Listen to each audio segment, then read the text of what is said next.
Joining me now is National Security Council Coordinator for Strategic Communications, John Kirby. John, good to have you as always.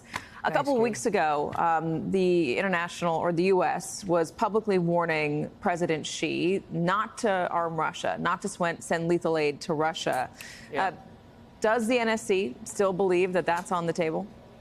We still do think that they have not taken it off the table, but Katie, we haven't seen them move in that direction. We haven't seen any firm indication or confirmation that they have made a decision to provide lethal weapons, or in fact have provided lethal weapons. There's been some dual-use items that certain Chinese companies have provided, but nothing that indicates they're moving in that direction right now. And look, we've been very clear privately too with the Chinese that we don't believe that this is in their best interest. A country like China that wants to be well perceived by the international community, hard to see how giving Mr. Putin more things to kill more Ukrainians with is a good thing for their reputation. Plus, it doesn't seem to be very consistent with what President Xi himself has said about what he wants to see in Ukraine. I mean, he wrote an op-ed piece just today that talked about peace and sovereignty and security.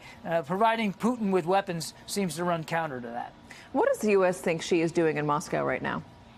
Well, clearly, I mean, this is a relationship that they both these leaders have tried to grow and to deepen. It is very much, without question, a statement of where China comes down on this war, because he still hasn't even talked to President Zelensky, let alone visited Kyiv in Ukraine. So clearly, he's making, with his presence, a very demonstrable message, sending a very demonstrable message about his support for what Mr. Putin is doing, at least tacitly, and certainly continuing to support the Russian narrative about this war. We just saw China negotiate a truce between Iran and Saudi Arabia. Pretty surprising there. Any indication that China is trying to do the same with Ukraine and Russia? I know that Vladimir Zelensky wants to talk to Xi as well. He does, and he should, because I mean, we want Xi to get the Ukrainian perspective here, not just the Russian one. So we have been arguing for a call between President Xi and President Zelensky for quite some time, as has President Zelensky. We hope that it happens. But to your first question, we don't really know. We're going to have to watch and see how these meetings go and what these two leaders say about it when it's all over. One of the things that we've been concerned about is the potential for China to come out after these meetings and call for a ceasefire, in keeping with that so-called 12-point proposal that they put out there. And look, a ceasefire sounds good. We'd like to see the fighting end. We'd like to see it end today by Mr. Putin leaving Ukraine. But a ceasefire put in place right now, without the Ukrainian perspective even being consulted, basically ratifies what Russia's done on the ground. It basically freezes their conquest to date and legitimizes that. Let alone a ceasefire right now would give Russia a chance to rearm, re-equip, retrain, reman, and then restart operations at a time and place of their choosing. So we do not believe that that's an acceptable solution. Let me ask you about Iran. I'm curious, this peace deal between Saudi Arabia and Iran, is the U.S. concerned that this might lead to it being easier for Iran to make a nuclear weapon and to make more than one nuclear weapons? Do you believe that China is going to be using its leverage with Iran to stop it from pursuing its nuclear program? We haven't seen anything coming out of the Chinese side that they are endorsing a nuclear-armed Iran. It would be difficult to imagine that that's actually what they want. What they really claim to want is stability and security, and it's hard to get from there to there when you talk about a nuclear-armed Iran, which is not going to be good for anybody in the region, let alone the Iranian people are our allies and partners there. But I think we need to take a step back, Katie. Number one, this brokered agreement basically just puts them back at where they were in 2016, where they opened up diplomatic relations.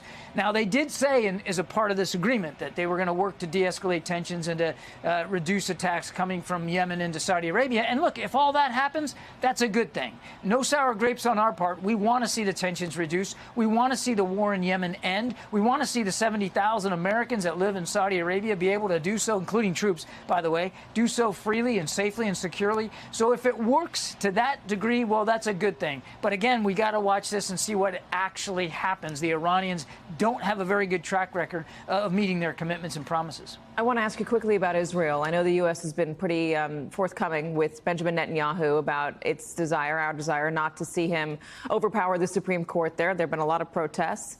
Any indication that Netanyahu is listening to us? We hope so. The president was very candid with the prime minister yesterday about our concerns over these judicial reforms and the moves that his administration are making there in Israel.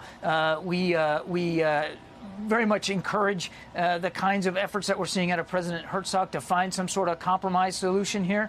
We think that's the right way to go and in the best interest of the Israeli people. And as a friend of Israel, President Biden felt very comfortable delivering that message. But look, there was also things that he talked about in the scope of that discussion about the Sharm el-Sheikh meeting between Israeli and Palestinian leaders and trying to move towards a two-state solution, which we still believe is viable. It just requires some leadership on both sides, as well as making it clear to the prime minister that the United States' commitment to Israel's security with all the threats, including the one from Iran that you just mentioned, that's ironclad.